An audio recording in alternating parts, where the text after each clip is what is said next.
Город активно растет и развивается. Ежегодно вводятся различные нововведения, в том числе нарастает количество курсирующих маршрутов. Изменение схемы маршрутов автобусов является огромным событием для всех жителей Якутска. Так, с 20 ноября 4 и 14 сошли с проспекта Ленина в центральной части. 35, 7 и 12 закольцованы, что позволяет удобнее использовать их для пересадок. 2 курсирует с конечной остановки «Птицефабрика» по Сергелякскому шоссе с заездом на Халтурина. 5 проезжает по проспекту Михаила Николаева. 6 ездит с конечки 3 Сосны по Вилюйскому тракту, далее по обычному маршруту. 16 ходит по улицам Воинское и Сергелякское шоссе до конечной, колония номер 1. Ну а 19 курсирует с медцентра с заездом на Пирогово и Кальвица до паромной переправы. Я с 93-го работаю на 4-ке до сих пор. Я ездил по этому маршруту. Ну, вы знаете, мы люди маленькие, нам что сказали, то и делаем. Мы ничего не можем сделать другого. Каждый хочет работать. Перемены также затронули не только маршруты, но и сами автобусы, которых по городу одновременно разъезжает более 200. Теперь их станет больше, и в будущем их число будет расти. Кроме 9 городских маршрутов, которые претерпели изменения, появились 2 совершенно новых. Так, жители микрорайона Речевая школа давно ждали открытия удобного маршрута номер 11. Новый маршрут 11 начинает свою работу. Очень нам на руку. Мы очень рады. Здесь много детей отсюда ездят в школу. Они раньше учились в пригороде, что было с пересадками и прочими очень тяжело для них. Маршрут номер 11 проходит по улице Птицевод и улице Геодезистов в селе Пригородный, где ранее не курсировали автобусные маршруты. Всего он охватит 31 остановку. Общая протяженность маршрута составляет 12,5 километров. Общее время в пути – 1,5 часа. Маршрут всего лишь 12 километров. Но это получается, нужно будет ехать очень-очень потихоньку, никуда не торопясь. Ну, цепляем птицефабрику, вот едем на Гемин, после Гемина Прометей получается. У нас после Прометея мы едем по автодорожной и выезжаем на пригород. По пригороду полностью проезжаем, едем на конечку. Для пассажиров большое удобство, он теплый автобус, летом он не жаркий, есть кондиционер.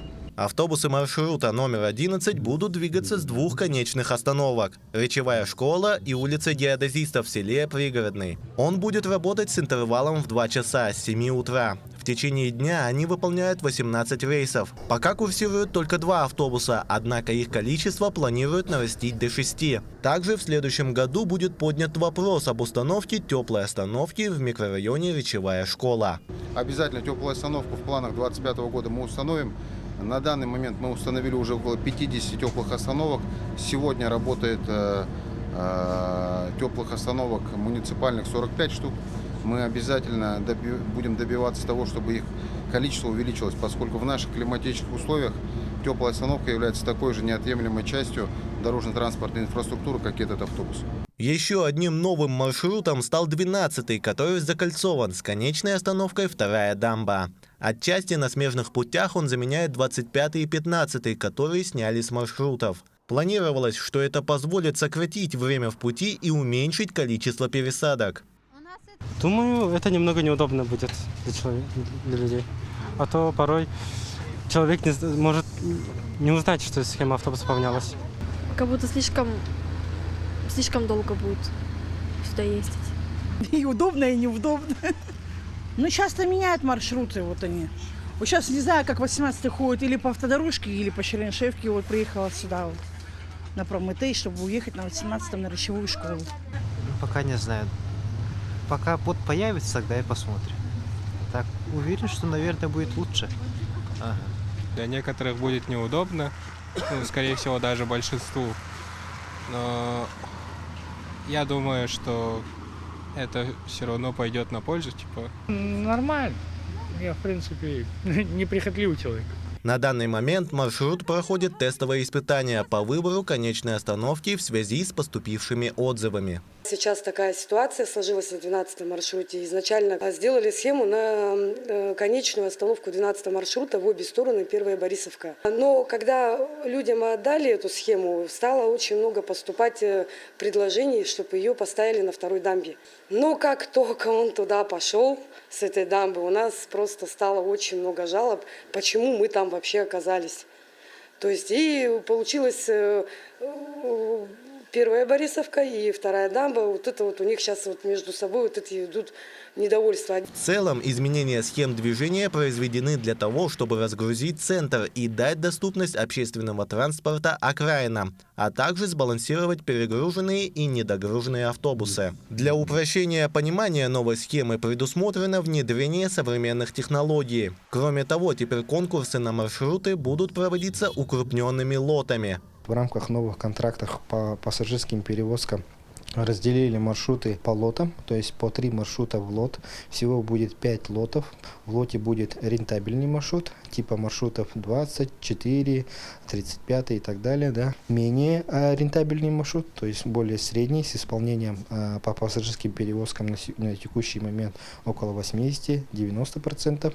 И будет нерентабельный маршрут также в лоте. То есть, да. Несмотря на это, не все жители хорошо оценили изменения. В особенности это касается 5-го маршрута, время езды на котором от конечной до конечной в среднем составляет от 70 до 90 минут, в зависимости от транспортного потока. Пассажиров не устраивает частота выездов, а также большая наполненность салонов. На данный момент проходит усиленная работа по сокращению интервалов и увеличению количества автобусов по данному маршруту. В данный момент сейчас получается интервалы маленечко большие от того, что нехватка водительского состава. Вот. В связи с этим сейчас мы работаем плотно по привлечению водительского состава. Вот. И интервалы будут сокращаться где-то в пределах 10-8 минут. Для отслеживания движения автобусов еще с 2007 года в Якутске работает единая диспетчерская служба пассажирских перевозок. Ежедневно его сотрудники следят за движением более 250 пассажирских автобусов. Если какая-то машина сломалась и сошла с маршрута, диспетчер узнает об этом в режиме онлайн. В каждом автобусе установлены у нас датчики мониторинга, то есть которые дают сигнал на диспетчерскую сюда на пульт, и, соответственно, в онлайн-режиме, то есть как мы можем видеть вот на экране, в онлайн-режиме идет обработка информации и выводится на экраны. Также у нас есть директора, которые для их помощи, то есть в виде, где автобус, какой с линии сошел. Также есть диспетчера у нас поддерживают связь с каждым водителем. Где-то что-то случилось, поломки или еще что-либо. Мониторинг целиком по пассажирских перевозок наших перевозчиков. Несколько лет назад появилось мобильное приложение «Умный транспорт», благодаря которому можно самостоятельно отслеживать движение автобусов. Но и с его появлением звонков в диспетчерскую службу значительно меньше не стало. Не все пользуются умным транспортом, напрямую звонят в диспетчерскую службу, и уже диспетчера предоставляют информацию, где, когда будет автобус. Принимаются звонки от горожан по поводу потерянных вещей. Принимают у них конкретно, что забыли, что потеряли, и через WhatsApp передают водителям на маршрут. Спустя чуть больше недели после запуска новых маршрутов мнения жителей однозначно разделились. Где-то изменения пошли на пользу, где-то маршрут не доезжает до нужного пассажиру места, а других пассажиров изменения и вовсе не коснулись. Для меня я даже не почувствовал. Я на других-то автобусах, на маршрутах не ездил, я на 17-м пользуюсь. Вроде бы ничего. Меня это устраивает, 17. А остальные автобусы, на 12-м я даже не езжу. Честно, не знаю. Но я думаю, что разгрузили центральную улицу, проспект. Поначалу все сопротивляются, но потом привыкают. Я хочу сказать, я пользуюсь 35-м маршрутом и 19-м. 19-й не совсем удобно мне стало, что сворачивает по Пироговой едет. Также 35-му продлили конечную с улицы Речников. И тоже не могу сказать, что мне стало удобно. Для меня изменение маршрутов неудобно. Когда убрали 25-й маршрут, сейчас вообще даже до хозмаркета не доедешь. И там, где сейчас по маршруту 25-го стоят онкоцентры, больницы, школы. Сейчас очень многие недовольны этим. Потому что мы привыкли к прежним маршрутам. И тут, главное, на остановках нету никаких разъяснений, какой автобус докуда доезжает, откуда докуда.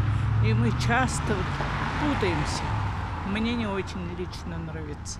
За это время Дорожно-транспортной службой Якутска было получено порядка 1500 отзывов. На сегодняшний день исполнение графиков движения по городским маршрутам достигает порядка 90%. Мы видим и для себя также проводим соответствующий анализ по оперативному устранению причин сходов с линии автобусов, то есть оперативно автобусы стали заменяться. Также мы видим в рамках тех цифр и данных, которые нам поступают, что у нас городские маршруты стали двигаться более стабильнее. Все вопросы будут выдвинуты на ближайшее проведение комиссии и рассмотрены членами комиссии для того, чтобы в моменте скорректировать маршрутные схемы движения.